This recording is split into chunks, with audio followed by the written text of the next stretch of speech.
Assalamualaikum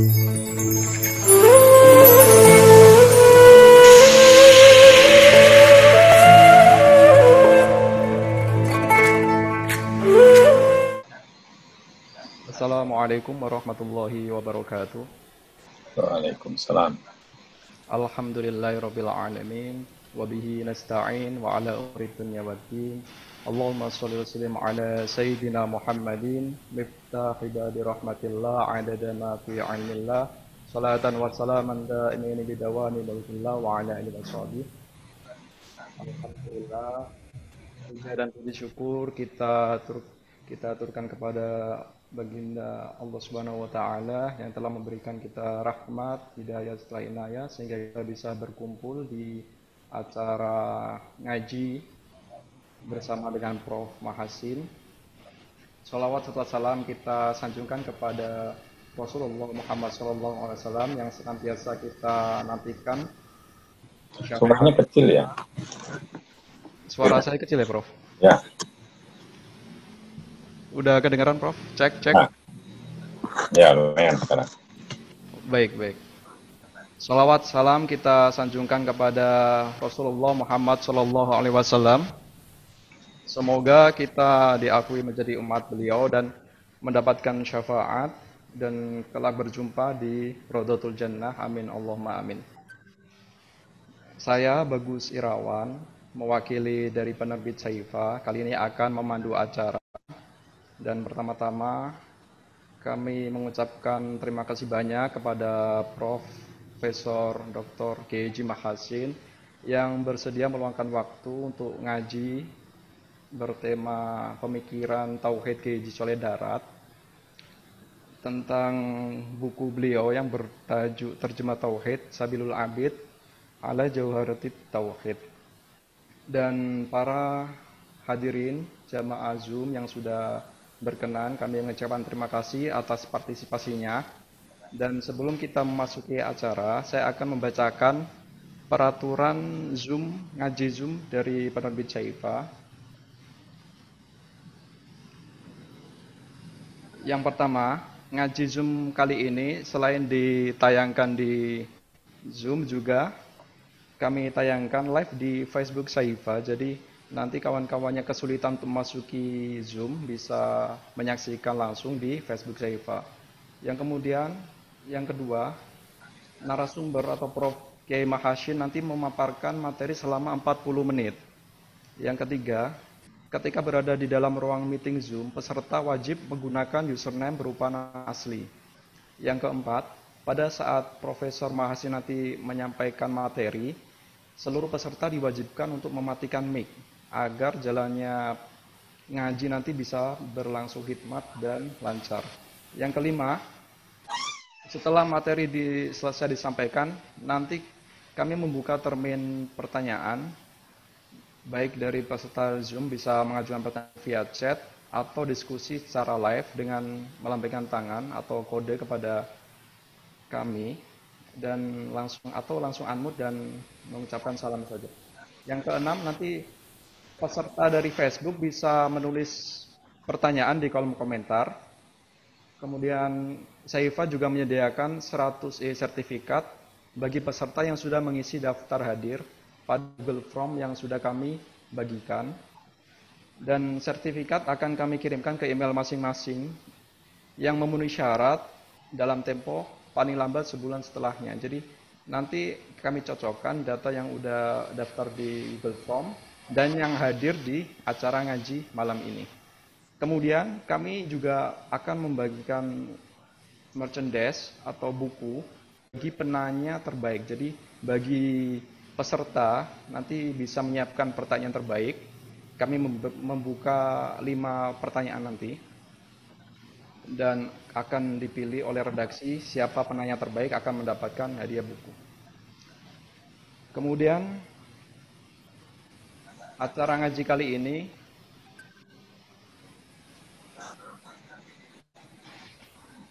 rundown acaranya adalah, silakan admin rundown acaranya. Pertama nanti pembukaan kita membacakan surah Al-Fatihah kepada Kiai Soleh Darat. Kemudian kita akan membacakan biografi ringkas Kiai Haji Soleh Darat. Kemudian yang ketiga pemaparan materi oleh Prof. Kiai Haji Mahasin. Kemudian yang keempat diskusi dan tanya jawab. Dan kelima closing statement dan penutup. Oke. Dan kita langsung saja masuk ke pembukaan.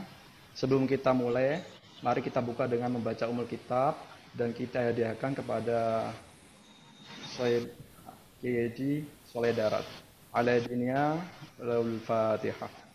A'udzu billahi minasyaitonir rajim. Bismillahirrahmanirrahim. Iya, karena aku Alhamdulillahirabbil alamin arrahmanir rahim.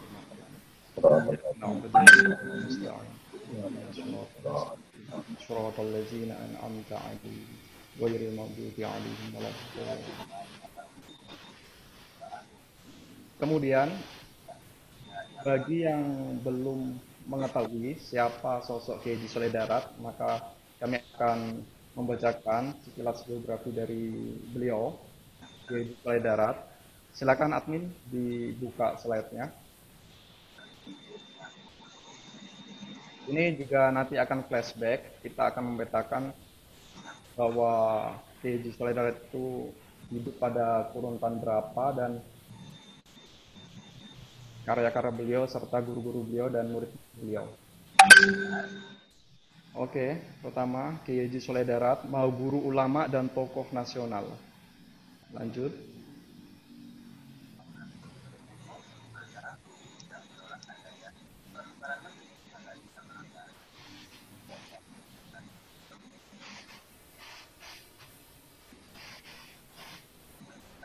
Silakan dilanjutkan di slide selanjutnya.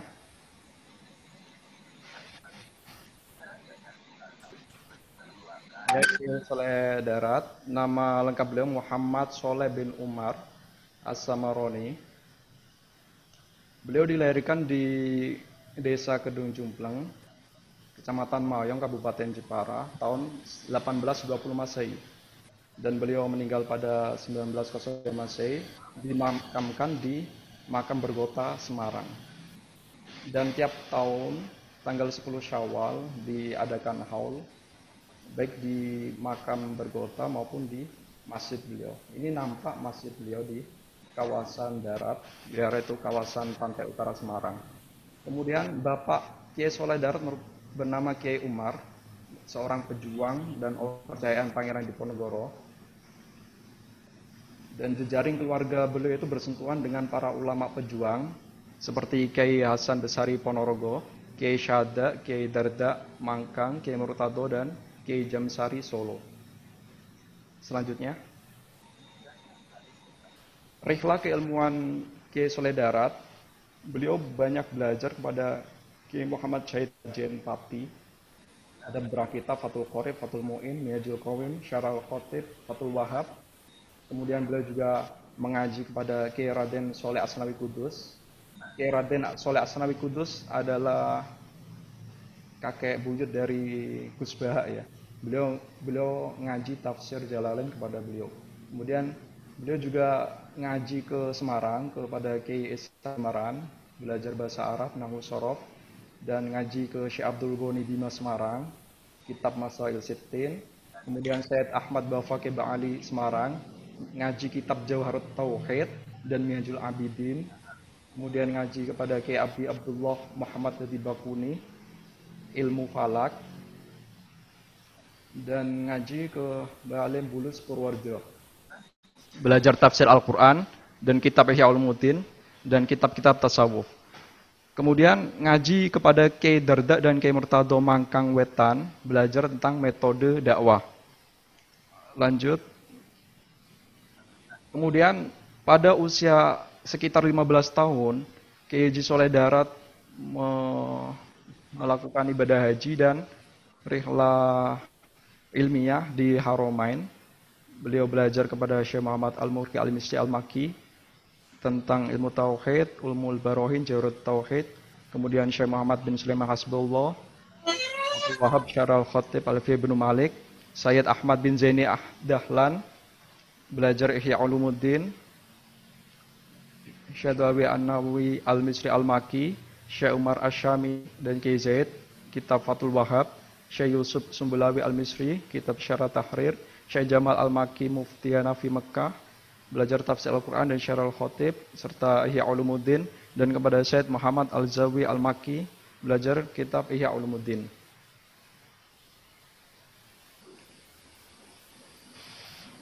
Kemudian sejak dakwah Kiai Haji Soleh Darat, beliau sebelum naik gaji sempat berdakwah di pesantren Mangkang Wetan kepada Kiai Darda dan Syatat tadi. Beliau juga sempat mengajar di perkampungan Muslim di Singapura sembari menunggu kapal untuk pergi naik gaji. Kemudian Kiai Soleh Darat diberikan keharomen pada usia 15 tahun dan karena ketinggian ilmunya beliau ditetapkan sebagai salah satu pengajar di Masjidil Haram oleh penguasa Mekah, terutama mengajar para santri dari komunitas Jawi. Selanjutnya, saking kagumnya Kiai Haji Girikusumo yang pada saat itu naik gaji, itu kagum dan bertekad memboyong pulang Kiai Soleh Darat ke tanah air hingga gempar berita penculikan ulama Mekah, yakni Kiai Haji Girikusumo itu istilahnya menculik Kiai Soleh Darat agar mau pulang ke Nusantara. Dan pada akhirnya beliau bersedia dan pulang pada tahun 1870. Dan Kiai Soleh Darat mendirikan pesantren di daerah darat, kawasan pesisir utara Semarang. Dan dakwah beliau sangat membumi. Beliau berdakwah dengan bahasa Jawa dan menulis banyak sekali karya yang menggunakan bahasa Jawa Pegon. Dan dakwah beliau diminati oleh kalangan rakyat jelata, bangsawan dan keluarga keraton. Lanjut. Santri-santri Kiai Haji Soleh Darat ada ratusan yang pernah belajar langsung di pesantren beliau di darat. Sebagian besarnya telah menjadi ulama pesohor dan pendiri pesantren. Di antaranya Kiai Haji Hasyim Asy'ari, pendiri Nahdlatul Ulama, Syekh Mahfud Termas, Kiai Haji Ahmad Dahlan, pendiri Muhammadiyah, dan Kiai Haji Raden Ahmad Dahlan Termas yang diangkat beliau menjadi menantu. Beliau adalah seorang ahli falak. Lalu Kiai Haji Muhammad Munawir, pendiri Pondok Pesantren Krapyak.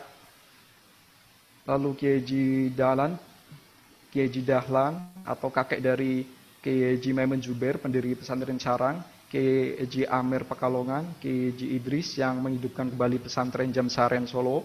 Kiai Penghulu Tafsir Anom, Kiai Abdurrahman, pendiri pesantren Futuhiyah Meranggen. Banyak sekali di antara santri-santri Kiai Soleh Darat yang kelak menjadi ulama besar dan pendiri pesantren. Lanjut. Kemudian 3 Kiai Haji Soleh Darat yang menjadi pahlawan nasional, yaitu Kiai Haji Hasyim Asy'ari, Kiai Haji Ahmad Dahlan, dan Raden Ajeng Kartini. Dan karya-karya kitab Kiai Haji Soleh Darat setidaknya ada 14 karya yang ditemukan, yakni Tafsir Faidur Rahman dan Syarah Barzanji, Lataifut Toharo, Kitab Matan Hikam, Jawharut Tauhid yang akan kita bahas pada malam ini. Yang ke-6 Kitab Munjiat, Metik Saking Ihya. Yang ke-7 Kitab Fasolatan Wong Awam. Yang ke-8 Al-Majmu' Syariah Al-Kafiyah Lil Awam. Yang ke-9 Kitab Manasik Haji, 10 Minhajul Atqiya, 11 Mursyidul Wajiz. Yang ke-12 Hadis Mi'raj, 13 Syarah Maulid Burdah, dan ke-15 Tafsir Hidayatul Rahman. Lanjut. Dan pada kesempatan malam ini sanad ilmu tauhid Kiai Haji Soleh Darat kita coba paparkan. Kiai Haji Soleh Darat pertama kali ngaji kitab Jawharut Tauhid pada Kiai Ahmad Bafaqih Ba'alawi Semarang. Kemudian sewaktu di Mekah beliau juga ngaji kitab yang sama kepada Syekh Al-Maki Al-Mukri yang sanadnya sampai kepada Asyinwani dan Syekh Muhammad Muni Al-Samanudi dan Muhammad bin Muhammad Al-Budairi dari Abu Dia Asyabramilisi dari pengarangnya Al-Burhan Ibrahim Al-Laqoni. Dan Kiai Soret mendapat ijazah untuk mengajarkan kitab tersebut. Lalu pada malam ini kita akan berdiskusi tentang kitab beliau, yaitu syarah dari Jawharut Tauhid yang bertajuk Sabilul Abid ala Jawharut Tauhid. Dan kami sudah menghadirkan Prof. Mahasin yang akan menjadi pembicara. Kami akan bacakan sedikit biodata dari Prof. Mahasin. Silakan admin. Ini Prof. Mahasin Beliau dilahirkan 64 tahun lalu di Purworejo. Beliau dikukuhkan sebagai guru besar sejak tahun 2000. Beliau adalah ulama, akademisi, birokrat, dan cendekiawan muslim. Minat kajian beliau sejarah kebudayaan Islam, tafsir Al-Quran, ilmu kalam tauhid, pemikiran Islam, dan hubungan Islam dan agama-agama lain. Karya tulis beliau sangat banyak. Yang terakhir yang saya punya adalah Islam Dinamis dan Islam Harmonis, terbit tahun 2011. Pendidikan formal beliau diselesaikan di UIN Sunan Kalijaga, 1-S3 ya. Kemudian beliau mempunyai jadwal rutin mengasuh pengajian tafsir Faidur Rahman Kiai Haji Soleh Darat di akun Facebook beliau Muhammad Mahasin setiap ba'da maghrib. Kemudian beliau masih aktif sebagai dosen pasca sarjana UIN Sunan Kalijaga, dan beliau juga sekarang masih menjadi mustasyar PBNU dan pernah menjadi Isyuriah PBNU dan pernah menjadi Dirjen Bimas Islam, dan banyak sekali jabatan beliau. Nah, untuk selanjutnya nanti kita langsung ke acara inti, yaitu pengajian yang akan diampu oleh Profesor Mahasin. Kepada Profesor Mahasin, waktu dan tempat saya persilakan. Silakan, Prof. Baiklah. Assalamualaikum warahmatullahi wabarakatuh. Waalaikumsalam warahmatullahi wabarakatuh. Bismillahirrahmanirrahim. Alhamdulillahirabbil alamin. Wa bihi nasta'inu ala umuri dunya waddin. Wassalatu wassalamu ala asyrafil anbiya'i wal mursalin sayyidina Muhammadin wa ala alihi wa sahabatihi ajma'in. Saudara, saya juga mengucapkan terima kasih mendapat kesempatan untuk berbicara tentang kitab Jawharatut kitab Sabilul Abid ala Jawharatut Tauhid ya. Saya tidak tahu kapan pertama kali diterbitkan kitab ini, tetapi yang saya tahu adalah bahwa dulu ketika masih kecil itu ibu saya selalu sering melakukan singir Sunmimiti yang ada di akhir dari kitab ini ya. Di akhir itu ada singir atau sajak dari Kiai Irsyad Lowano Purworejo. Itu saya masih ingat karena dulu ibu saya sering melakukan itu ya. Tahun berapa? Ya mungkin 60 tahun yang lalu itu sudah menyanyikan lagu itu, singiran itu. Saya akan memulai dengan pengantar umum. Bisa di-share Bisa di-share bahan saya? Ya, silakan admin bisa di-share slide-nya.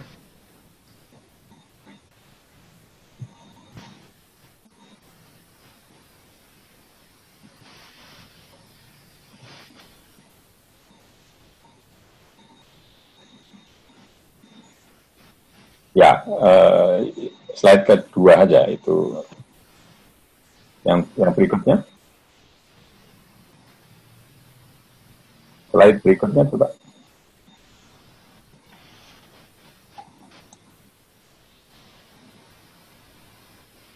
Ya, halo? Bisa slide berikutnya?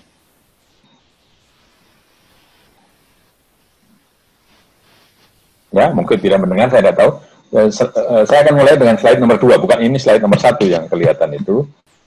Slide nomor 2, jadi karya yang diterjemahkan dan disyarai oleh Kiai Soleh Darat. Coba diberitahu itu hostnya supaya supaya pindah ke slide nomor 2. Iya. Ya. Ya, admin silakan diperbesar kalau bisa ya. Ya. Loading, Prof. Maaf, Prof. Ya. Ya, terus. Nah, begitu. Karya Jawharatut Tauhid itu adalah karya nazam ya. Jadi bentuk bahar rojaz yang terdiri dari 144 bait. Karya dari tadi sudah disebut Burhanuddin Ibrahim Al-Laqani Al-Maliki yang wafat tahun 1041 Hijriah atau 1631 Masehi. Seorang mufti mazhab Maliki di Mesir, dan karya ini dapat dibaca tidak hanya di Mesir tapi juga di seluruh Afrika Utara, di Syria, dan juga sampai ke Indonesia. Dan karya ini diberi syarah berkali-kali oleh banyak orang. Ya, 3 kali oleh penulisnya sendiri, 1 kali oleh anaknya. Lalu saya temukan di internet itu juga ada syarah yang dibuat oleh Husain bin Umar Al-Falimbani. Ya. Ini Husain bin Umar Al-Falimbani, ya dari namanya ini pasti orang Palembang ya. Hanya memang di situ tahun selesainya buku itu terlalu tua tertulis di situ ya. Di situ tertulis tahun 1068 ya. Berarti beberapa tahun saja dari wafat Ibrahim Al-Laqani. Tetapi saya kira bukan 1028 ya. Bahkan itu sebelum Ibrahim Al-Laqani meninggal. Saya kira itu yang benar adalah 1258 saya kira yang benar. Ya, tapi memang tidak begitu terkenal syarah ini. Ada lagi namanya Fathul Majid ya, yang banyak dipelajari di pesantren, syarah dari Jawharatul Tauhid ini. Cuma buku yang ada pada saya, kitab kecil syarah Fathul Majid itu hilang, belum ketemu, mungkin dimakan rayap atau apa, saya tidak tahu. Isinya yang pokok adalah masalah ilmu tauhid, ya, seperti namanya Jawharatul Tauhid. Jadi apa? Jawharah itu mutiara, ya, mutiara yang tauhid. Ya. Itu yang pokok. Tetapi terus ke bawah. Tetapi banyak sekali perkara lain yang dibahas, ya. Seperti tasawuf praktis, fikih, terus nanti sebagiannya akan saya sebut, ada akhlak, adab, ya, sejarah juga, itu ada di dalamnya. Terus slide berikutnya, terjemah ke dalam bahasa Jawa. Menarik ini kalau membaca pengantar yang dibuat oleh muqaddimah dari kitab Sabilul Abid, terjemah dari Jawharatul Tauhid itu, ada di situ pembahasan dengan mengapa terjemahan dalam bahasa Jawa atau bahasa lokal. Dikatakannya agar lebih banyak orang belajar agama, karena dalam bahasa Jawa dikatakan hasil ilmu nafi iku ora kudu wong kang ngerti kalam Arab wae ora. Jadi ilmu agama yang bermanfaat itu tidak harus dipelajari dalam bahasa Arab. Ya. Lalu maka diterjemahkan, dan ilmu agama Islam tidak banyak sekali yang ditulis di dalam bahasa Parsi, dalam bahasa Turki, dan lain-lainnya. Nah, maka terjemahan ke dalam bahasa Jawa itu sesuatu yang bukan sesuatu yang baru, ya, sudah dilakukan banyak orang dari dulu. Nah, nazam aslinya sendiri bahasa Arab itu masih ditulis di dalam. Jadi tidak semata-mata terjemahannya, tapi teks Arabnya itu masih ada. Ya. Lalu bukan hanya diterjemahkan, tetapi disyarahi oleh Kiai Saleh Darat. Dan untuk syarah itu dipakai rujukan utamanya adalah Hasyiah Ibrahim Bajuri. Ya. Kalau dicari di internet ada 2 Hasyiah Ibrahim ini, satu tulisannya Bajuri, yang satu lagi Baijuri, dan kelihatannya duanya itu berbeda. Walaupun kalau dicari di di dalam buku-buku tentang biografi, dua-duanya itu sama, yaitu Imam besar Al-Azhar ya pada abad ke-17 ke-16 ya. 16 atau 17. Di dalam syarah itulah si Kiai Salat Darat menyampaikan banyak hal. Kadang-kadang tidak terkait langsung dengan bait yang diterjemahkan, untuk menjelaskan itu ya. Lalu yang berikutnya dia mengatakan ada 4 perkara agama. Agama sendiri diterjemahkan sebagai ketentuan dari Allah yang mengajak kepada kebaikan yang dibebankan kepada hambanya untuk dijalankan. Ya, jadi itu katakanlah definisi sederhana tentang agama yang dibuat oleh Kiai Saleh Darat. Nah, agama yang seperti itu mengandung 4 perkara. Yang pertama adalah tujuan yang benar atau sidqul qasdi. Yang kedua, memenuhi janji atau al-wafa'u bil ahdi. Yang ketiga, meninggalkan larangan atau tarkul manhi. Dan yang keempat, kesehatan akidah, sihatul akdi. Nah, 4 inilah yang mesti ada di dalam agama ketika dipraktekkan. Tidak boleh dikurangi satu dari 4 itu. Ya, terus lalu urutannya pembahasannya saya meskipun tidak tidak semua saya sebutkan, tapi ini saya buat untuk urut ya. Lalu beliau menyebutkan tentang adanya 5 iman ya, 5 jenis iman. Yang satu adalah iman taklid. Ya. Iman taklid, yakni mengikuti ajaran guru tanpa dalil. Nah, ini iman kebanyakan orang ya. Kebanyakan orang itu imannya iman taklid, mengikuti ajaran guru tanpa tahu dalilnya. Lalu yang kedua itu iman ilmu. Yakni orang yang tahu tentang aqaid 50 dengan dalil. Ya. Ini adalah imannya orang yang ya katakanlah ahli ilmu. Lalu yang ketiga, iman iyan, atau iman yang dihasilkan dari melihat langsung. Lahir dari muraqabah, atau saya terjemahkan mengintip-intip pengintipan hati terhadap Allah. Muraqabatul qalbi lillah ya. Ini imannya orang yang ahli muraqabah. Lalu yang keempat adalah iman hak, yang lahir dari menyaksikan Allah dengan batin, ahli musyahadatillah bil qalbi. Ini imannya orang arifin yang betul-betul kenal dengan Allah. Lalu yang kelima adalah iman hakiki atau iman hakiko, tumbuh dari menyaksikan Allah semata. Iman iman orang dalam keadaan fana atau kehancuran kesadaran diri, sehingga yang dilihat hanya Allah.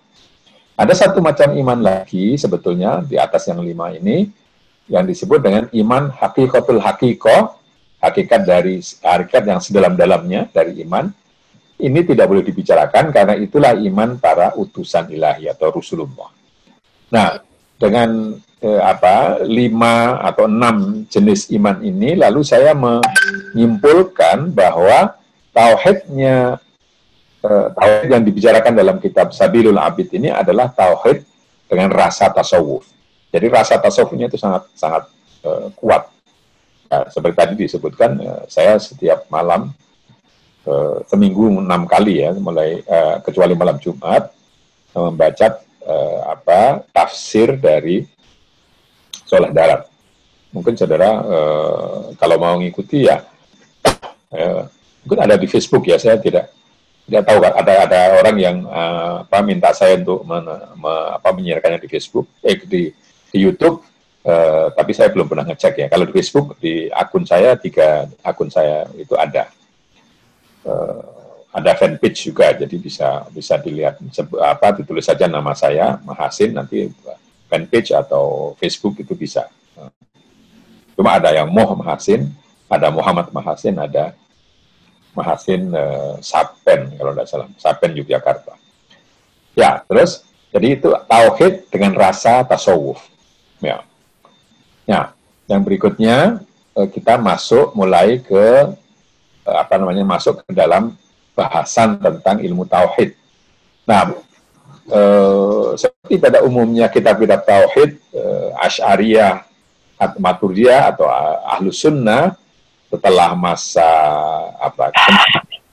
kemenangan masa kemenangan akidah Ahlus Sunnah itu ilmu tauhid difokuskan kepada 50 akidah, 50 pokok akidah yang disebut dengan akidah 50 atau aqaid 50 gitu ya. Yaitu sifat-sifat wajib, mustahil dan jaiz bagi Allah dan Rasulnya. Lalu tetapi di dalam buku ini pembicaraan tentang sifat mustahil itu digabung dengan sifat wajib. Jadi sekaligus ketika membahas kitab wajib, sifat wajib itu dibahas sifat mustahil. Walaupun nanti di belakang ada pembahasan lebih penyebutan ya, mengikuti nazomnya. Lalu setelah dibicarakan itu, lalu tentang sifat sifat itu dikelompokkan dari berapa tadi? 20 sifat wajib, 20 sifat mustahil, 1 sifat jaiz, itu lalu yang sifat wajib dibagi menjadi 4 ya. Ini yang biasa ditemukan di dalam kitab-kitab tauhid, yaitu sifat nafsiyah yang ada pada substansi selama substansi itu ada tanpa penyebab apapun, sifat yang tetap kedua zat selagine langgeng zat hale ora den kernaaken atau keranaaken sawiji krono. Nah, itu adalah sifat wujud nafsiyah. Lalu yang kedua sifat salbiyah, yaitu yang meniadakan dan menolak hal yang tidak patut. Bahasa Jawanya dedel lan nolak ing barang kang ora patut kedue Allah. Yaitu kidam baqa mukhalafatul lil hawadisi wahdaniyat. Ya, itu sifat salbiyah. Lalu sifat-sifat ma'ani, 7 sifat, qudrah, iradat, iradah, ilmu, hayah, sama basor dan kalam. Nah, biasanya orang menambahkan sifat maknawiyah. Tetapi di dalam kitab ini tidak disebut sebagai maknawiyah. Ya. Tapi hanya disebut mulazimul ma'ani. Jadi sifat-sifat ma'ani yang tadi, yang 7 tadi, qudrat, iradat, ilmu, hayat, sama, basor dan kalam, itu hanya disebut mulazimnya adalah kalau qudrat ya qadirun, iradah muridan. Tidak disebut kaunuhu qadirun, tidak. Ini. Jadi ini beda dengan misalnya As-Sanusi, kalau Sanusi menyebutkan kaunuhu qadirun dan seterusnya. Itu sifat ma'nawiyah ya, 7 dari mulazimul ma'ani. Mulazim itu apa ya? Keniscayaan bagi sifat ma'ani. Kalau orang punya kudrah, berarti dia berkuasa. Kalau orang punya hayah, berarti dia hidup. Gitu. Mulazim. Atau otomatis dia hidup.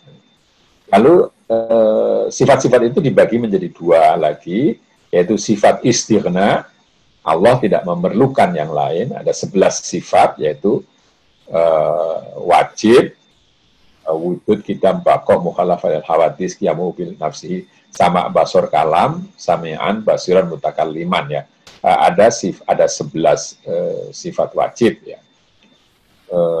Lalu ditambah mustahilnya atau lawan dari sifat wajib itu, jadi ditambah 1 lagi jaiz, jadi 11 ditambah 11 ditambah 1, jadi 23. 23 sifat itu masuk ke dalam sifat istighna ya.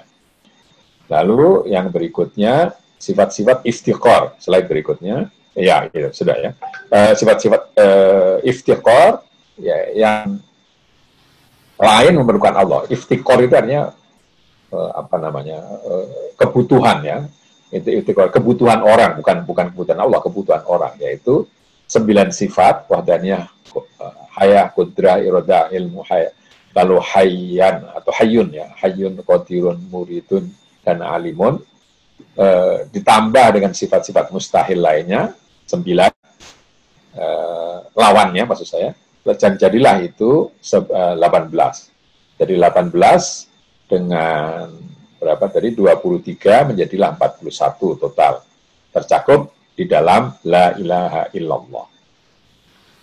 Ditambah lagi dengan sifat Rasul yang 9, 4 wajib, 4 mustahil, dan 1 jaiz, itu yang tercakup dalam Muhammadur Rasulullah. Jadilah 50 sifat, 50 akidah itu tercakup dalam 2 kalimat syahadat la ilaha illallah Muhammadur Rasulullah atau asyhadu an la ilaha wa asyhadu anna Muhammadar Rasulullah. Jadi pembahasan akidah yang 50 tadi itu lalu dirangkum di dalam sifat-sifat tadi terakhir dirangkum di dalam 2 kalimat syahadat. Ya. Lalu dibahas juga di dalam buku itu hubungan antara iman dengan perbuatan ya. Ya ini sejak awal adanya masalah ilmu kalam itu sudah dibahas ya. Apakah perbuatan itu merupakan wujud dari iman, ataukah iman sendiri perbuatan sendiri? Ya. Mula-mula dikatakan bahwa syahadat itu menjadi syarat untuk dibilang mukmin bagi orang yang baru masuk Islam. Tapi kalau orang yang ayahnya sudah Islam, orang tua-tuanya, kakek neneknya sudah Islam, syahadat seperti itu tidak perlu, begitu ya. Itu hanya perlu bagi orang yang tadinya kafir lalu mau masuk Islam. Jadi ini syarat untuk dibilang mukmin. Karena kalau orang yang sudah dari kecil Islam, ya orang tuanya Islam, ya itu sudah tidak disyaratkan lagi. Syahadat tidak menjadi syarat iman. Jadi syahadat itu pernyataan lisan saja. Islam, sedangkan Islam adalah perbuatan lahir, artinya menjalankan kewajiban-kewajiban rukun Islam itu, dan yang lain yang tidak disebut dalam rukun Islam, rukun itu kan hanya tiang-tiangnya saja, sementara dindingnya, atapnya, dan seterusnya itu yang lain-lain yang tidak disebut di dalam rukun Islam. Kalau sudah membenarkan di dalam hati, ya orang sudah mukmin bagi Allah. Tadi kan kalau syahadat itu untuk dibilang mukmin ya oleh orang-orang Islam, tapi kalau pernyataan dalam hati, ya itu sudah cukup bagi Allah. Nah, ini bulannya. Lalu menurut para ulama Asy'ariyah, iman itu didefinisikan dengan at-tasdiq bil jinan wal iqrar bil lisan wal amal bil arkan. Membenarkan di dalam hati atau dengan hati, lalu menyatakan dengan lisan, dengan lidah, dan menunjukkan itu dengan perbuatan atau dengan anggota tubuh. Syarat bagi kesempurnaan iman. Ya, walaupun terjemahannya tadi, walaupun definisinya itu at-tasdiq bil jinan wal iqrar bil lisan wal amal bil arkan, tetapi sebetulnya yang disebut iman itu ya yang pertama dulu at-tasdiq bil lisan, pembenaran dengan hati. Sedangkan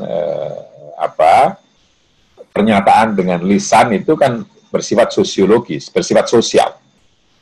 Ya, sementara amal bil arkan itu menjadi syarat kesempurnaan iman. Ya. Lalu slide berikutnya ada 3 kategori mukmin dan muslim ya. Kalau tasdik atau membenarkan dalam hati plus beramal, maka mukmin sekaligus muslim. Tapi kalau hanya tasdik minus amal, maka itu baru mukmin saja. Sedangkan amal minus tasdik itu baru muslim saja. Nah, ini. Menurut Abu Hanifah, iman pembenaran dalam hati dengan hati dan pernyataan lisan bersama-sama. Dan ini menurut Imam Abu Hanifah, iman itu adalah pernyataan dalam hati dan pembenaran dalam hati dan pernyataan dengan lisan bersama-sama. Jadi iman, tetapi ketika dalam banyak tulisan Imam Abu Hanifah, iman tidak bertambah dan tidak berkurang. Karena yang penting adalah tasdik wal id'an, atau pembenaran dan kepatuhan, mungkin begitu ya, penyerahan diri, mungkin begitu dalam. Nah, bagi kaum Asy'ariyah atau ulama Asy'ari, iman bertambah dan berkurang sehubungan dengan amal, karena amal adalah syarat kesempurnaan iman. Nah, ini banyak orang yang berpendapat, banyak kelompok juga yang berpendapat bahwa iman itu tidak bertambah, tidak berkurang. La yazidu wa la yanqus. Ketika yang dimaksud dengan iman itu adalah pembenaran dalam hati dan kepasrahan dalam hati. Itu tidak bertambah, tidak berkurang, karena yang namanya membenarkan dalam hati tentang adanya Allah, ya sudah, tidak perlu ditambah-tambah dengan iman, atau tidak bertambah, tidak berkurang dengan tidak bertambah dengan banyaknya iman dan berkurang dengan sedikitnya iman, tidak.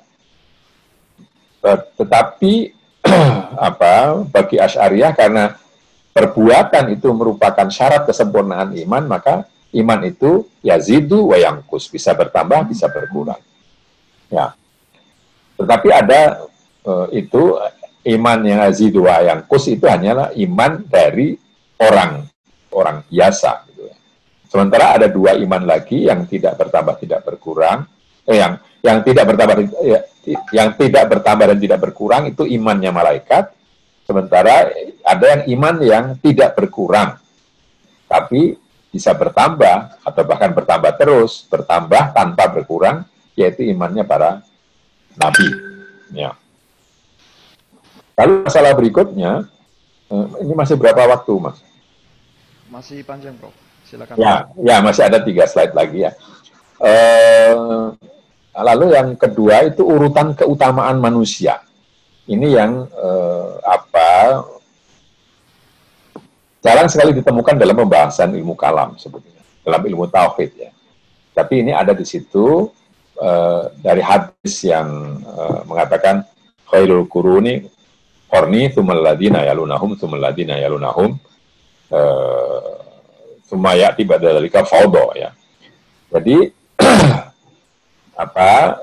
urutan keutamaan manusia itu yang nomor 1 adalah ya tentu Nabi ya, ini setelah Nabi ya. Setelah Nabi adalah para sahabat. Ya, ini definisinya orang yang hidup pada masa hidup Rasulullah dan beriman. Ya, itu namanya sahabat. Apakah waktu itu masih kanak-kanak ataukah sudah dewasa tidak menjadi masalah. Nah, tetapi di antara sahabat itu ada urutannya juga. Yang nomor 1 ya yang menjadi khalifah, 4 orang itu al-khulafah rasyidun. Lalu yang berikutnya 6 orang yang disebut dengan kiram baroroh, al-kiramul baroroh, yaitu Thalhah bin Ubaidillah, Zubair bin Al-Awwam, lalu Abdurrahman bin Auf, Sa'ad bin Abi Waqqas, Sa'id bin Zaid, dan Abu Ubaidah bin Jarrah. Nah, siapa namanya? Sa'id bin Zaid ini jarang sekali disebut ya, tapi yang 5 yang lain itu sering kita temukan. Lalu setelah itu lalu Ahlul Badr, orang yang ikut perang Badar. Lalu setelah itu Ahlu Uhud, ya. Orang yang ikut perang Uhud, lalu yang ikut Bai'ah Ridwan dan seterusnya. Jadi kelihatannya diurutkan berdasarkan keterlibatannya di dalam perang-perang yang dilakukan oleh Rasulullah. Lalu baru setelah itu adalah tabi'in, mereka yang bergaul dengan sahabat ya. Di situ kurang ya, maksudnya tabi'in yang bergaul dengan sahabat. Jadi generasi berikutnya tidak pernah melihat Rasulullah, tetapi bergaul dengan para sahabat. Itu namanya tabi'in. Nah, lalu setelah itu tabi'ut tabi'in ya, orang yang bergaul dengan tabi'in, dan baru setelah itu imam-imam mazhab. Lalu, nah, sampai di situ yang disebutkan oleh Kiai Salat Darat. Nah, tapi kita juga bisa melihat setelah itu ada ulama ya. Al ulama warasatul anbiya, itu disebutkan. Nah, mengenai urutan keutamaan manusia ini, Yesus Darat bersikap positif terhadap orang-orang yang disebut dengan salaf, ya, orang-orang terdahulu. Memang mereka misalnya antara Ali dengan Muawiyah itu terjadi peperangan, persengketaan lah, dan bahkan di antara pendukungnya itu saling bunuh kan, pendukung Ali membunuh pendukung Muawiyah dan sebaliknya terjadi. Nah, bagaimana sikap kita terhadap persengketaan seperti itu? Persengketaan itu ditakwil saja, ditakwil. Jadi misalnya dengan mengatakan bahwa mereka itu berbeda ijtihad. Ya. Ijtihadnya berbeda, maka hasilnya berbeda. Jadi ini kelihatannya kalau dalam bahasa Jawa ini mikul dhuwur mendem jero itu dilaksanakan. Nah, dan nanti dalam banyak hal kita temukan hal semacam itu ya. Jadi ya Darat itu mengambil kebiasaan Jawa, masukkan di dalam pendapatnya tentang Islam. Lalu yang berikutnya adalah wajib mengikuti para imam, ulama yang bukan mustahid. Jadi bagi ulama yang bukan mustahid dan orang awam, itu hukumnya wajib mengikuti para imam. Tidak boleh buat sendiri kalau dia belum sampai kepada makom ijtihad. Ya, terus yang berikutnya ini nasbul imam ya, tentang imam atau mendirikan mengangkat imam. Ini juga hal yang dimasukkan di dalam pembahasan ilmu tauhid. Mengangkat imam itu hukumnya wajib, ya, tapi bukan merupakan rukun agama. Artinya, nah kalau orang kaum muslimin tidak mengangkat imam itu cuma tidak melaksanakan wajib saja, tetapi ya dia tetap beragama karena mengangkat imam itu bukan rukun agama. Wajibnya itu wajib syar'i, bukan akli, yaitu untuk menghindari fitnah, memperkuat pelaksanaan agama, dan untuk mengarahkan rakyat ya, siasatir ra'iyah. Lalu yang berikutnya disampaikan bahwa untuk menjadi imam atau pemimpin ya, pemimpin karena tidak ada pemimpin politik atau pemimpin agama di dalam pembicaraan terdahulu, orang-orang terdahulu, maka kelihatannya digabung ini. Imam itu ya pemimpin agama sekaligus pemimpin politik. Syaratnya adalah Islam berakal balik, merdeka, tidak fasik. Ini syarat dari orang yang akan diangkat sebagai imam. Tetapi kalau setelah diangkat ternyata orang itu fasik, melanggar banyak aturan atau zalim, ya aniaya, tidak sesuai dengan keadilan, maka kepemimpinannya tidak jatuh. Ini berbeda dengan orang Khawarij. Kalau orang Khawarij itu kalau imam yang diangkat itu berbuat fasik, maka hukumnya wajib diturunkan. Tapi ini sikap Ahlus Sunnah wal Jamaah yang penting ya. Ahlus Sunnah mengikuti tradisi yang ada dari generasi pertama ya. Jadi generasi sahabat, generasi tabi'in dan seterusnya, itu yang disebut dengan sunnah. Dan wal Jamaah menjaga keutuhan atau jamaah di sini ya merangkul semua warga umat. Ya. Nah, kalau pimpinan yang tadi melanggar aturan lalu diturunkan, maka yang muncul adalah fitnah, karena pasti pemimpin itu tidak mau diturunkan. Kalau tidak mau, lalu yang terjadi adalah ya kekacauan. Ya. Jadi fasik dan zalim itu tidak bisa menjadi sebab diturunkannya seorang pemimpin. Ya. Karena imam yang zalim itu lebih baik daripada kekacauan. Ya. Dan tidak boleh menghina imam yang fasik atau zalim. Jadi kalau sekarang orang mengkritik pemimpin dan seterusnya itu tidak boleh kalau menurut Kiai Soleh Darat. Kiai Soleh Darat ini yang saya katakan tadi, tradisi Jawa atau akhlaknya orang Jawa itu masuk di dalam di dalam paparan keagamaannya. Ya. Jadi tidak boleh menghina imam yang fasik atau zalim, mesti harus hormat kepada imam sesuai dengan adat setempat. Nah, disebutkan dua ya. Kalau orang Arab itu dengan cara berdiri, katanya tahiyat. Kalau orang Turki disebutkan dengan mengangkat tangan. Kalau orang Jawa, ya itu dengan sembah. Ya. Jadi sembah itu sembah dalam pengertian sembah fisik ya. Dalam dia katakan melakup kiri tangan loro, terus ditempel ke dodo. Itu bukan menyembah Tuhan itu yang seperti itu tidak. Itu adalah bentuk hormat kepada kepada penguasa. Nah, kalau sekarang ada orang yang tidak mau hormat kepada bendera dan seterusnya karena khawatir syirik, ya saya kira itu tidak sejalan dengan pemahaman Kiai Soleh Darat. Bagi Kiai Soleh Darat, hormat seperti itu tidak membuat orang syirik. Ya. Karena itu hormat kepada imam, kepada penguasa. Ya. Imam, kalau dulu itu dalam sosok orang, nah kalau sekarang itu kan bukan hanya dalam sosok orang, tapi juga negara pada umumnya. Presiden itu kan hanya lambang atau pelaksana dari negara punya. Lalu yang berikutnya, yang terakhir saya sampaikan bahwa di samping hal-hal tadi masih banyak hal-hal yang dibicarakan oleh Kiai Soleh Darat dalam pembahasan yang cukup panjang. Misalnya cabang-cabang iman ya, disebutkan dalam sebuah hadis bahwa al-imanu bid'un wa sab'una wa bid'un wa situna wa bid'un wa sab'una syu'batan. A'laha kalimatul la ilaha illallah wa adnaha imatatul adza anit tariq.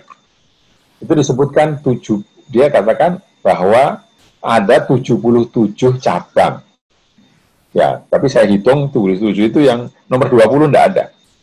Mungkin kelewatan saja apakah penulisnya yang salah atau aslinya memang tidak disebutkan. Jadi yang ke-20 itu saya bolak-balik tidak ketemu itu. Padahal di awal dikatakan ada 77 cabang. Ya, dan tadi imatatul adza anit thoriq ini kok tidak ada juga. Ya. Mungkin itu harus dimasukkan ya. Jadi 20-nya itu mungkin walaupun mestinya tidak pada nomor 20 ya. Imatatul adza anit thoriq itu kan cabang yang paling bawah. Lalu macam-macam kafir. Ada kafir kitabi, ada kafir ahlul kitab, ada macam-macam. Jadi ada banyak macamnya kafir. Lalu setelah itu ada juga sejarah ya, walaupun ringkas, sejarah perang Badar, perang Uhud, Bai'atur Ridwan, dan juga sejarah pemilihan Khalifah Abu Bakar yang tidak saya sebutkan di sini. Pemilihan Khalifah Abu Bakar itu juga ada paparannya cukup panjang. Lalu yang lainnya yang panjang juga itu membahas tentang adab, ya, bersahabat dengan Allah, bersahabat dengan yang lain, artinya orang lain ya, terus ilmu adabul ilmi atau muta'allim, belajar, adabnya anak, adabnya orang tua, haknya anak, hak orang tua dan seterusnya, bergaul dengan orang awam, ini disebutkan. Jadi saya merasa bahwa ilmu tauhidnya tadi kalau di awal saya katakan ilmu tauhidnya Kiai Soleh Darat itu rasa tasawuf, tapi di belakang kalau dilihat secara keseluruhan bukan hanya tasawuf, tapi juga adab, juga sejarah, juga cabang-cabang. Kalau cabang-cabang iman mungkin itu masuk di dalam tauhid ya. Dan juga hak-hak tetangga itu masuk di dalamnya. Jadi membaca paparan ilmu tauhidnya Kiai Soleh Darat itu berarti juga membaca paparan agama secara menyeluruh, walaupun rinciannya nanti harus dicari di dalam akhlak, di dalam tasawuf, di dalam fikih gitu. Itu lalu nah kesimpulan saya ya silahkan dibaca saja buku yang sudah diterjemahkan oleh Sahifa ini ya, ini saja dibaca, tapi terbalik ya. Itu terbalik atau tidak? Tidak, Prof. Tidak. Tidak ya. Nah, buku ini saja dibaca dan cukup menarik. Nah, sebenarnya saya ingin menambahkan, tidak ada di dalam slide. Di akhir tadi sudah saya sebutkan bahwa di akhir buku ini terdapat singiran dari Syekh Irsyad ya.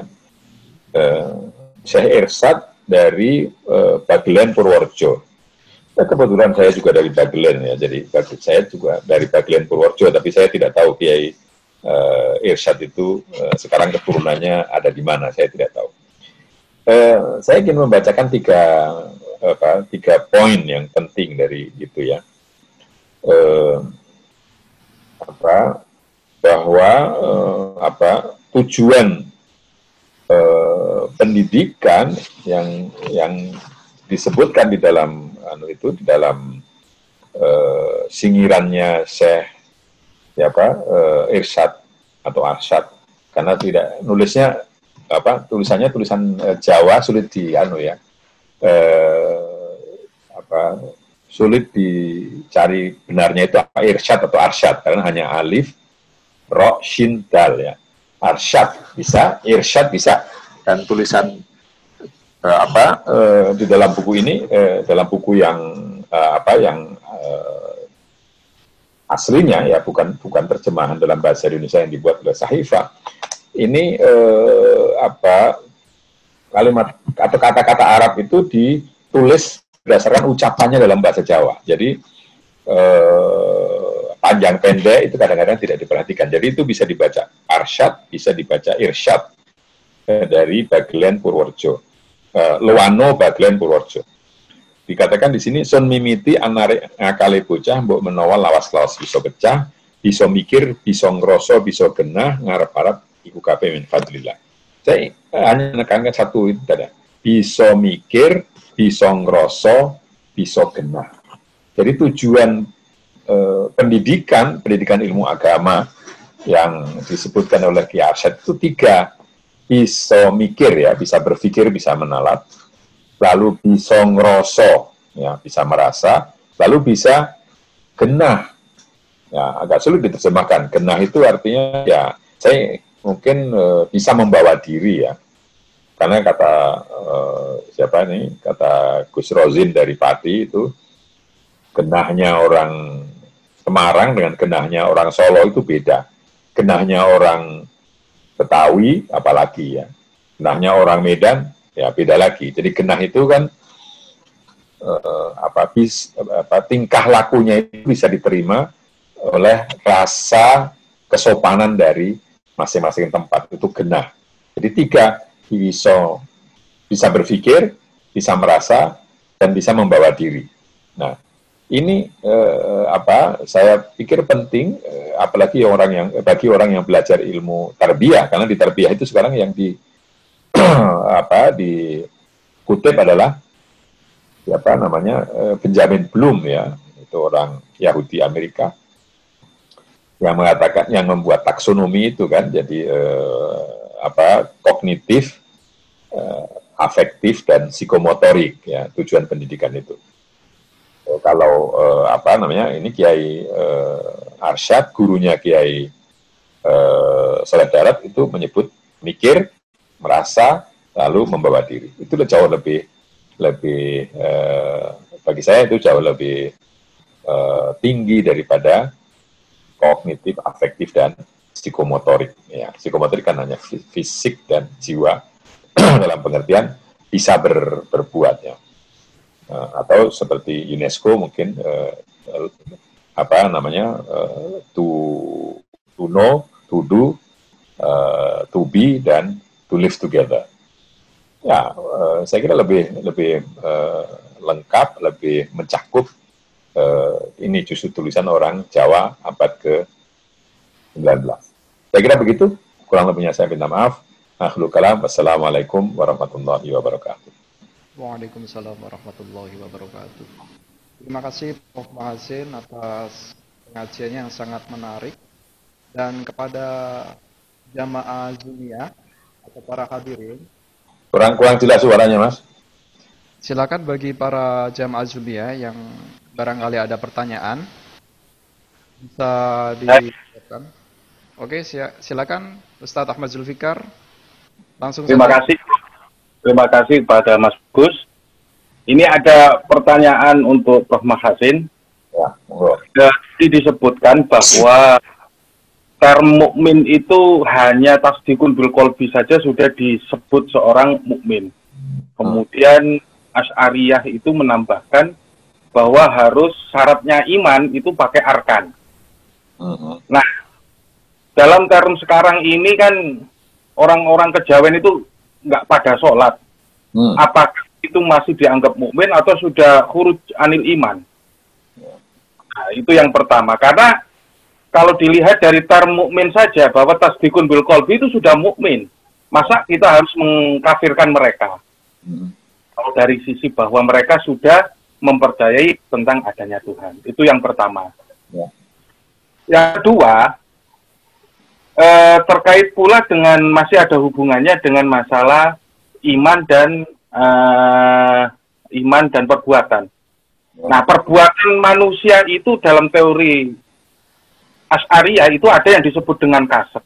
Pertanyaan saya yang paling mengganjal sampai sekarang ini, apakah daya manusia itu bersifat efektif ataukah tidak? Atau memang mereka kayak Jabariyah yang ada, ataukah memang manusia punya daya sendiri yang kemudian bisa menentukan antara dia maksiat dan taat gitu. Ya. Jadi adakah memang manusia diberi daya atau diberi kudroh dalam istilah tauhidnya itu kemudian ia berbuat, kalau misalnya itu dayanya daya Allah dan kemudian berbuat dengan daya Allah, bukankah itu kemudian nggak ada taklif di situ? Ya. Nah, itu yang menjadi sampai sekarang saya belum mengerti itu antara teori kasab yang dicanangkan oleh Imam Asy'ari. Ya. Terus yang ketiga, Prof, mohon maaf ini ngomong ketemu,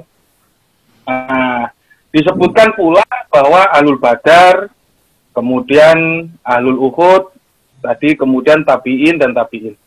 Sementara di sana juga ada yang namanya kaum tulako.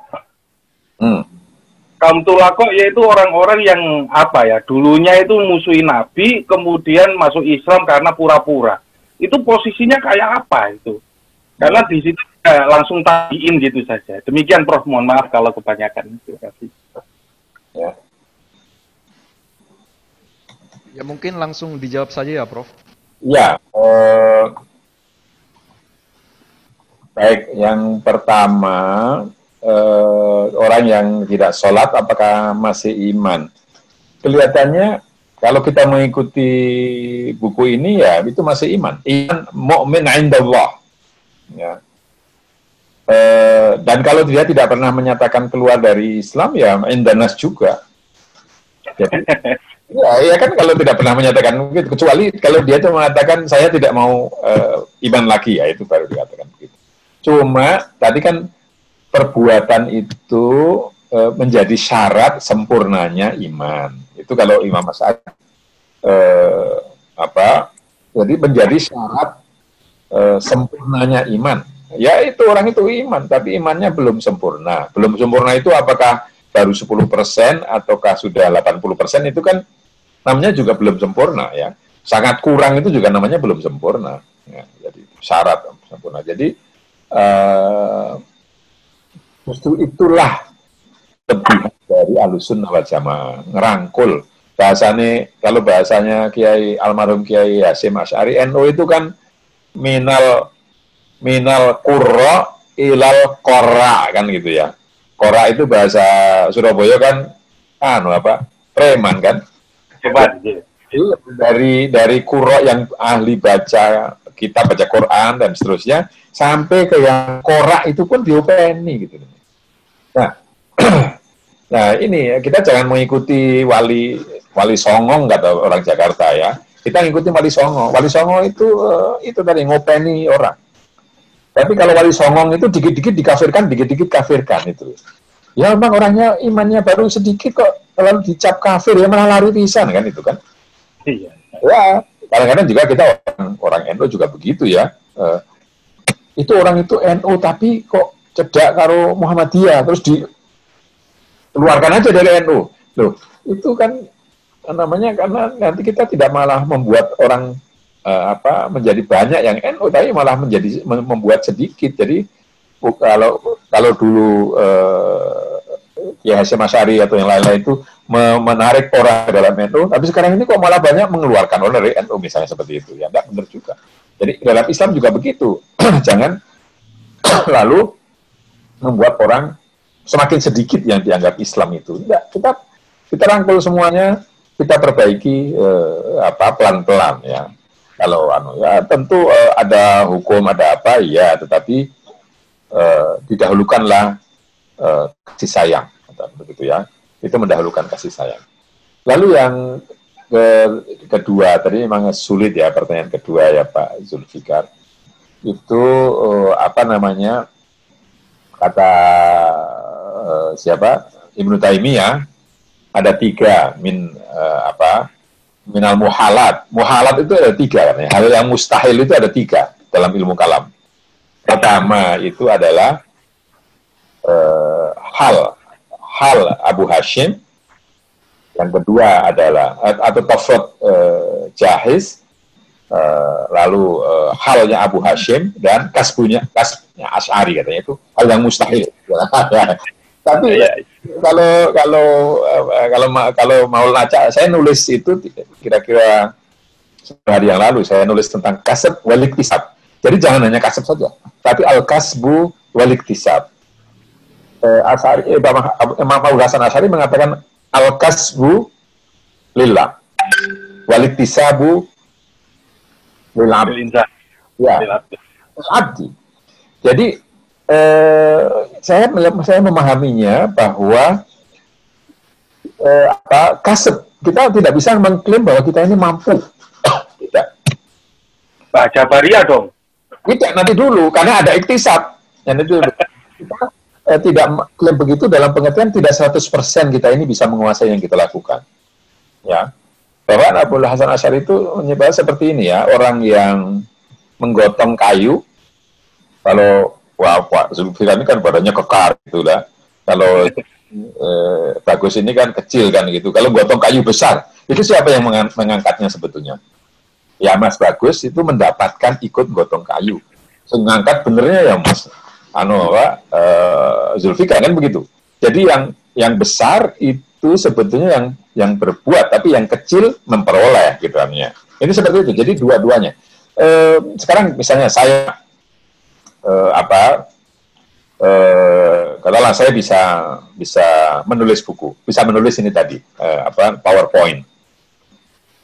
Tapi apakah PowerPoint itu hasil dari kerja saya sendiri? Saya mengatakan iya, kerja saya sendiri, saya yang membuat, merencanakan dan seterusnya. Tetapi kalau tidak ada kekuatan dari Allah yang membuat saya bisa menulis, apa saya bisa menulis? Jadi di sini saya melihat ada ketawaduan dari Imam. Jadi jangan terlalu kalau istirna seperti orang Mu'tazilah. Orang Mu'tazilah manusia punya kekuatan lalu dia mengerjakan. Kalau Abu Hasan Asy'ari tidak. Manusia mempunyai kekuatan, tapi kekuatan itu dari Allah yang sewaktu-waktu bisa diambilnya. Jadi sekarang saya bisa nulis, mungkin ke tengah jalan belum selesai, kekuatan saya hilang, kan bisa seperti itu. Ya, saya bisa mencapai gelar doktor. Apakah itu karena kerja saya? Oh iya, saya bisa mengatakan begitu karena kerja saya. Tetapi jangan lupa bahwa untuk saya bisa kerja itu ada istri saya, ada keluarga saya, ada promotor saya, ada bos saya di fakultas yang memberi izin dan seterusnya. Jadi kasab itu minallah. Dalam pengertian laisa minal insani mi'ah fil mi'ah. Manusia punya peran, tetapi seperti tadi itu, orang angkat kayu, yang satu besar, kekar, yang satu kecil. Tapi dua-duanya angkat kayu. Ya, maka walaupun ini tidak pas persis ya, di dalam ayatnya itu kan laha makasabat wa alaiha maktasabat. Memang terjemahan tafsir biasanya dikatakan laha makasabat, itu artinya hal-hal yang baik, manusia mendapatkannya, wa alaiha maktasabat. Demikian pula hal yang tidak baik manusia mendapatkannya juga. Tapi saya melihat Asy'ari, Abul Hasan Asy'ari itu pengertiannya adalah laha maktasabat, bahwa manusia itu mempunyai daya untuk berbuat, tetapi tidak sepenuhnya. Wa alaiha maktasabat, tapi apapun hasilnya itu yang bertanggung jawab manusia. Ya. Itu lebih mana kan? Walaya maktasabat. Apapun nanti hasilnya, manusia yang harus bertanggung jawab, bukan orang lain. Itu. Jadi saya itu namanya saya iktasaba. Tapi kalau tidak selesai, saya dicaci maki orang, ya namanya iktasaba juga. Ya, jadi kasab dan iktisab itu harus jadi satu. Berurutan mungkin begitu ya. Tidak hanya kasab saja atau iktisab saja. Lalu tentang tadi orang-orang yang di masa hidup Rasulullah masih kafir, tapi setelah itu beriman, ya kelihatannya kalau memahami siakul kalam dari Kiai Soleh Darat itu dimasukkan dalam sahabat juga. Oh, ya, jadi dimasukkan dalam generasi sahabat. Kalau mereka menangi zaman Rasulullah, ya, lan iman itu sartani iman ya diartikan sartani iman. Nah, tidak disebutkan sartani iman itu di masa Nabi atau sesudah itu, nggak menjadi masalah. Jadi ada orang yang mungkin pura-pura, tapi kita tidak tahu kan, nu'maru bi dhawahir wallahu yatawallas sarair kan. Jadi itu. Kita dalam sejarah, saya ini tadi dikatakan saya ini profesor sejarah ya, profesor sejarah Islam. Terus saya tahu misalnya banyak seorang yang diperangi oleh Abu Bakar itu, lalu akhirnya menjadi pendukung penaklukan kemana-mana. Apa motifnya? Motifnya itu cari ghanimah. Ya, tetapi mereka itu generasi pertama ya. Kalau mereka tidak ikut ya memang tidak terjadi itu futuh yang sedemikian cepat itu. Oke, begitu ya. Terima kasih, Pak. Sama-sama. Ya, terima kasih. Untuk pertanyaan selanjutnya, ini ada penanya yang sudah chat ke kami. Yang pertama, bagaimana pandangan Kiai Haji Soleh Darat terhadap zuriyah atau alul bait atau habaib? Yang kedua, adakah arahan sikap dari Kiai Haji Soleh Darat dalam menyikapi para habaib yang mohon maaf dalam tanda kutip itu menyalahi syariat? Jadi bagaimana sikap arahan dari Kiai Haji Soleh Darat terhadap para habaib yang dalam tanda kutip mohon maaf menyalahi syariat? Iya, ini tentang yang pertama tadi, zuriyah itu jelas diletakkan di tempat yang terhormat dalam keseluruhan buku ini ya. Dalam buku baik oleh Ibrahim Lakoni maupun oleh Kiai Soleh Darat. Zuriyatul Rasul itu ditempatkan di tempat yang terhormat. Kalau ada di antara mereka yang menyalahi syariah, bagaimana? Tadi sikap kita terhadap para sahabat yaitu berlaku, yaitu kita melihat dengan pandangan yang positif. Ya, katakanlah mata kita ditutup begini ya. Artinya kita tetap melihat, tetapi kita tidak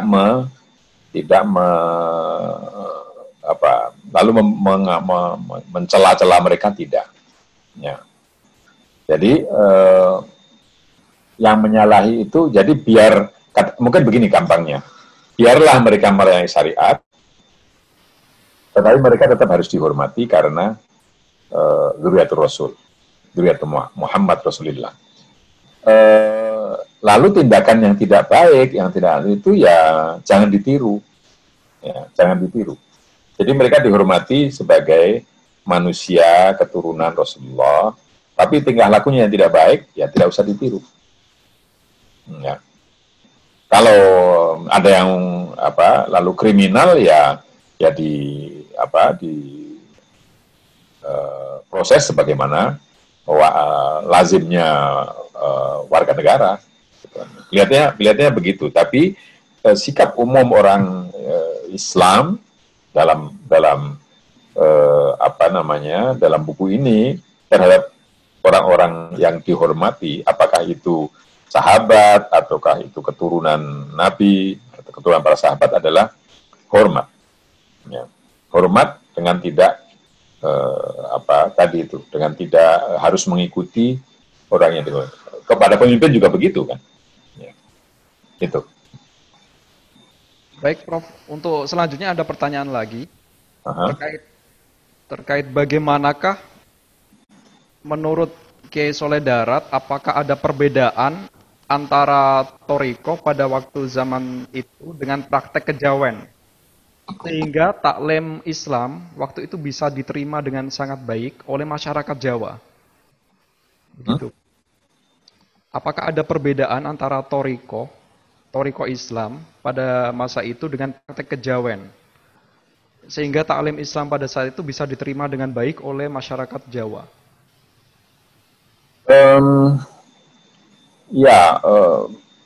Saya tidak bisa ngecek, tidak bisa ngecek apakah yang dikatakan oleh Kiai Soleh Darat itu bisa merasuk ke dalam masyarakat Jawa atau tidak, karena kita hanya melihat buku, ya tidak bisa melihat bagaimana itu dipahami orang dan dijalankan. Tapi kelihatannya begini, ada dua jenis guru yang disebutkan oleh Kiai Soleh Darat. Guru yang betul-betul bisa diikuti, ada yang itu guru yang sebenarnya, guru hakiki, itu yang disebut mursyid. Ya. Tidak ada di dalam buku ini, tetapi ada di dalam buku yang saya baca setiap habis maghrib itu. Itu ada di dalam situ ada banyak sekali mursyid.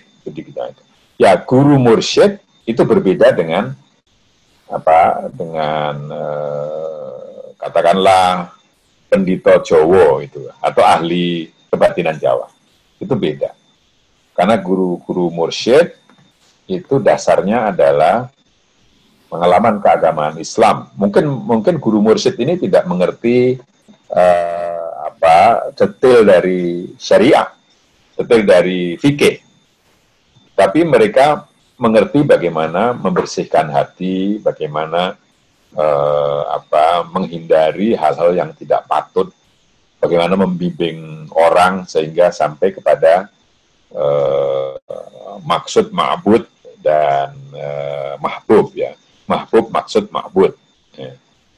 Orang yang Allah yang dicintai, Allah yang dituju, dan Allah yang disembah.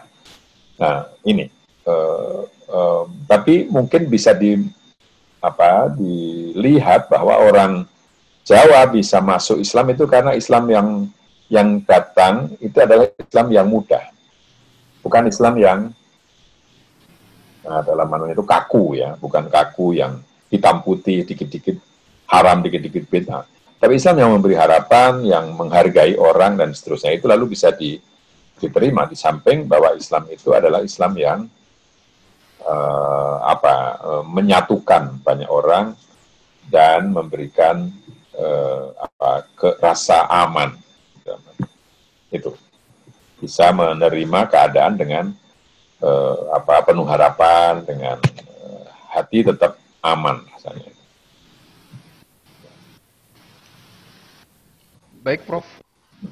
Sangat jelas sekali. Ini ada pertanyaan selanjutnya, yaitu tentang mengingat Kiai Haji Soleh Darat itu hidup pada masa penjajahan Belanda, bagaimanakah pandangan Kiai Haji Soleh Darat terkait pentingnya hubul waton atau nasionalisme?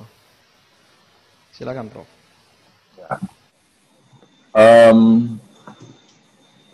Secara khusus saya belum pernah menemukan tulisan tentang ini, atau pembahasan tentang hubul waton itu secara khusus tidak pernah. Tapi kalau kita lihat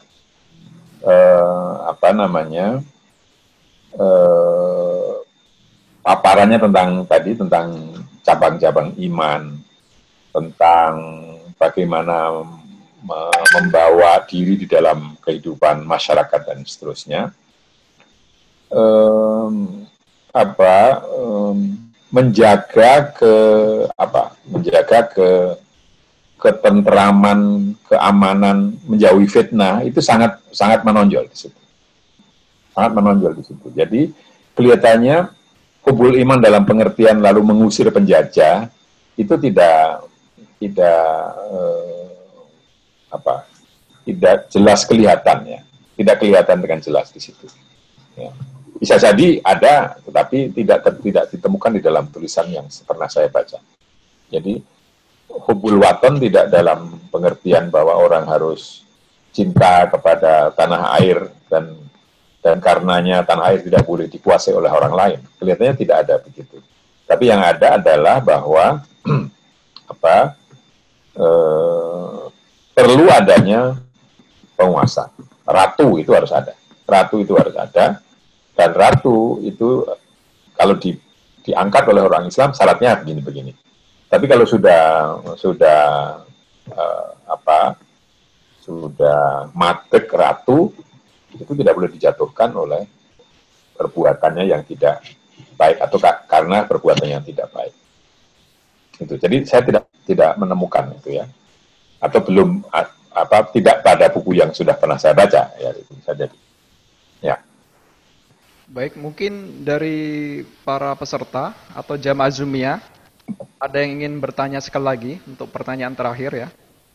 Bisa live, silakan untuk mengajukan pertanyaan, bisa melambaikan tangan atau langsung unmute saja. Dan sekedar informasi, nanti untuk e-sertifikat akan kami bagikan sesuai dengan daftar email yang udah disebutkan di chat tadi. Kemudian untuk insya Allah untuk pekan depan kita akan mengadakan diskusi Zoom lagi dengan tema yang berbeda. Dan apabila ada yang berminat dengan buku Kiai Haji Sholeh Darat ini, bisa menghubungi admin atau bisa lewat Facebook dan ada nomor WA yang tertera di sana. Ya, Mas Agus, Mas Boskus, saya mau tanya lagi terkait masalah yang sekali aja ya Pak Ustadz. Satu pertanyaan saja ya untuk closing. Satu pertanyaan.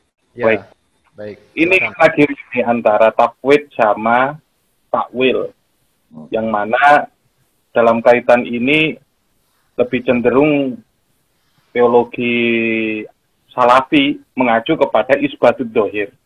Ya. Bahwa lebih dekat kepada mujasimah daripada kepada ahlu sunnah. Nah, kedudukan ini gimana menurut Mbah Fadol? Karena dalam satu syairnya itu mazhab yang bisa diterima itu cuma dua. Kalau nggak tafwid ya takwil. Nah, sementara yang saya ketahui dari takwilnya kaum salafi wahabi itu mereka menerima makna dan sekaligus lafadznya, tapi mereka menyerahkan maknanya kepada Allah. Lah itu kan agak sumir menurut saya.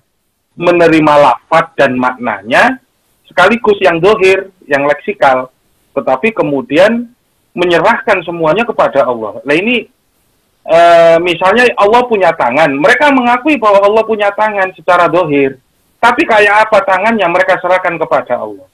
Nah ini yang agak sulit saya terima kalau dinyatakan sebagai tafwid. Gitu. Mohon maaf penjelasannya Pak. Ya.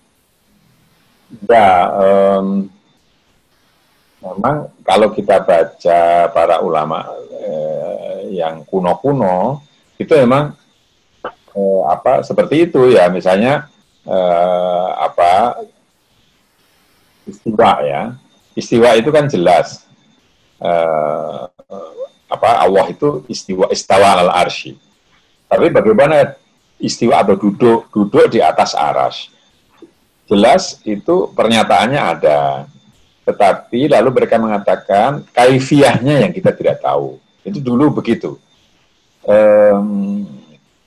Tetapi lalu ulama-ulama yang mutaakhirin, lalu kan ada yang mengatakan ya istiwa tidak dalam pengertian duduknya manusia. Ya. Orang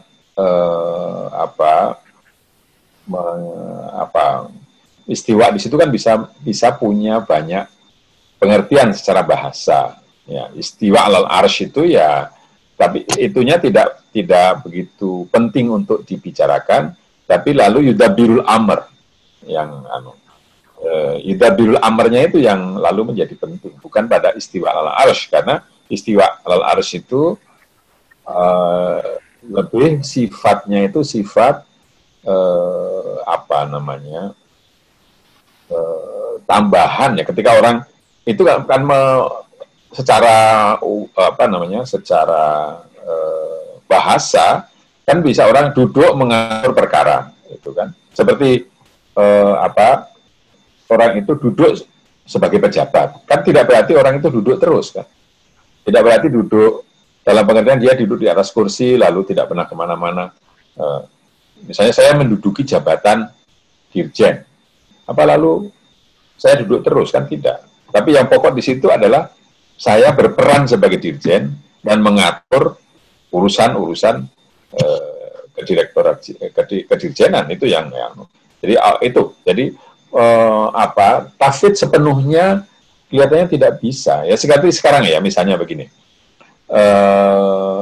Tuhan itu turun setiap sepertiga malam terakhir, turun dari langit, turun ke langit pertama, langit yang paling dekat dengan kita, sama dunia. Lalu kita mengatakan sekarang itu kapan sebenarnya? Ya malamnya Indonesia atau malamnya Amerika? Jadi susah karena bumi sekarang ini, bumi itu dipahami, bumi itu kan bulat. Sekarang ini kita malam, jam berapa? Jam 8:30, 9:30 malam. Tapi di New York sekarang ini persis 12 jam. Jam 8:30 pagi. Nah, kalau Allah turun di Indonesia nanti jam 3, misalnya begitu ya, turun ke langit, jam 3 turun. Nah, besok dia ke Amerika jam 3 juga turun lagi ke sana. Jadi, kalau mau dipahami secara hanya diserahkan kepada Allah. Kita lalu memahami bahwa itu tidak secara hakiki, tapi itu majazi. Artinya waktu tertentu di malam hari ketika sepi, yang kita dianjurkan berdoa karena Allah pada waktu dekat dengan kita. Ya. Bukan lalu Allahnya turun kepada kita, karena Allah itu kan laisa fil mahal kan. Tidak pada la yahilu fi mahal. Kalau begitu kenapa harus turun? Tidak perlu turun itu bagi Allah lah. Ya, itu malah yaliku ya. Itu tidak patut untuk Allah itu turun naik. Apa yang memahaminya gitu ya? Biar kita tidak bisa tafwid sepenuhnya. Tapi juga bukan takwil, kalau saya itu bukan takwil, itu memahami dengan makna majazi. Dengan makna majazi itu biasa. Seperti kalau tadi kan lahu yadun alayya. Lahu yadun alayya itu kan orang Arab mengatakan lahu yadun alayya, dia banyak menolong saya kan. Jadi sudah begitu. Tapi nanti ada istilahnya itu tadakhul juga bisa yad ya. Dalam pengertian buruk itu yad itu bisa berarti menolong. Setelah dalam buruk yad itu berarti ikut campur tangan. Nah, itu kan kita memahami mana yang campur tangan, mana yang menolong. Itu konteksnya bagaimana. Jadi itu bukan takwil kalau itu sebetulnya. Bukan takwil. Kalau takwil itu kan dari awal kan memindahkan atau mengalihkan dari pengertiannya ke pengertian yang yang lain, itu baru takwil. Tapi kalau memahami dengan makna majazi, ya orang mengatakan itu bisa menaun minat takwil ya, menaun minat takwil. Tapi kita kadang-kadang dengan mudah mengatakan begitu, memahaminya. Ya. Kalau misalnya kita ditanya sudah makan belum? Sudah, semuanya sudah saya makan. Apakah semua sudah makan? Meja kursi dibakar kan tidak. Jadi semuanya di situ maksudnya ya banyak makanan yang sudah saya, itu tidak usah ditakwil seperti itu. Kita memahaminya dengan langsung begitu. Ya, mungkin begitu. Terima kasih. Terima kasih. Terima kasih, Prof. Ya. Mungkin karena waktu udah larut ya, kita cukupkan saja di sini. Ya. Dan kita doakan semoga Prof. Mahasin terus dalam keadaan sehat walafiat sehingga bisa melanjutkan dakwah beliau ngaji tafsir Faidur Rahman ba'da maghrib ya, Prof. Ya. Insya Allah kita akan hadirkan kembali Prof. Mahasin pada ngaji sesi selanjutnya. Baik. Terima kasih. Insya Allah. Dan untuk kembali lagi saya ingatkan untuk sertifikat akan kami kirimkan paling lambat sebulan setelah acara ini. Dan untuk materi yang telah disampaikan oleh Prof. Mahasin nanti kita akan share ke Google Drive dan masing-masing peserta bisa download. Kemudian untuk closing statement, Prof. Untuk closing statement, bagaimanakah cara kita untuk menambah iman di masa sulit, di masa pandemi COVID-19 ini? Mungkin ada nasihat-nasihat dari Prof. Mahasin, silakan untuk closing statement. Dan dari saya cukupkan sekian. Apabila ada salah perkataan, saya mohon maaf. Wabillahi taufiq wal hidayah. Wassalamualaikum warahmatullahi wabarakatuh. Silakan Prof untuk closing statement. Ya, tadi pertanyaan Pak Zulfikar tadi saya kira menarik ya. Jadi kasab dan iktisab itu ya. Itu dalam pengertian kita mesti berusaha, tetapi hasilnya itu kita peroleh dari apa yang ditentukan oleh Allah. Bukan kita.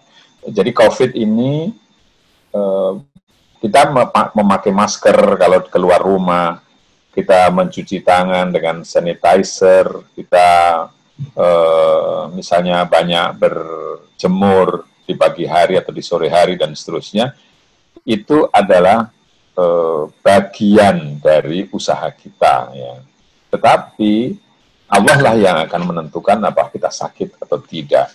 Jadi maka kita perlu terus mendekatkan diri kepada Allah, mohon dijauhkan dari penyakit dan dikuatkan tubuh kita kalaupun kena sakit, dan berdoa semoga segera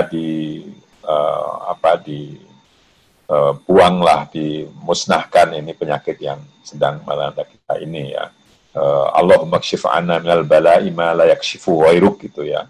Atau minta dibebaskan dari bala, dari cobaan ini yang hanya bisa dibebaskan oleh Allah SWT. Saya kira ini sikap yang bisa kita ambil dari penjelasan Imam Ibrahim Al-Laqani dan sarahnya oleh Kiai Saleh Darat. Jadi kita terus berusaha mendekatkan diri kepada Allah, mohon kepada Allah, tetapi juga usaha-usaha lahir seperti tadi, pakai masker, sanitizer, menjaga kesehatan, sering berjemur, makanan yang bergizi dan seterusnya.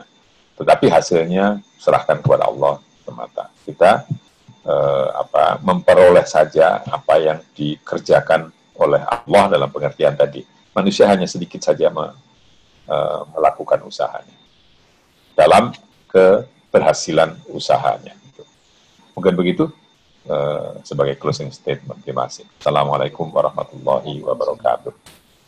Ya, untuk kita mungkin bisa selfie bersama ya untuk Waalaikumsalam warahmatullahi wabarakatuh. Untuk jemaah Zoom-nya bisa membuka videonya. Kita akan selfie. Silakan. Seluruh jemaah yang hadir bisa membuka. Kamera belum bisa dibuka.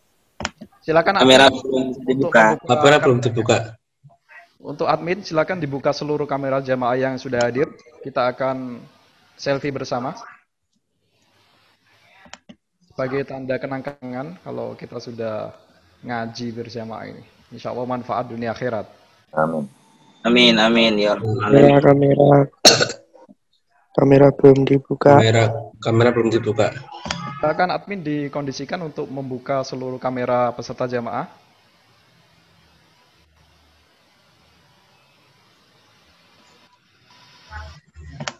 Siap-siap, mohon ditunggu sebentar untuk kami membukanya. Oke, sudah terbuka.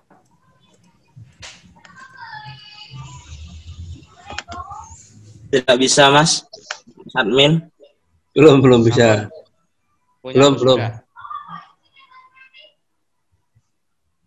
Ahmad Mustaqim belum.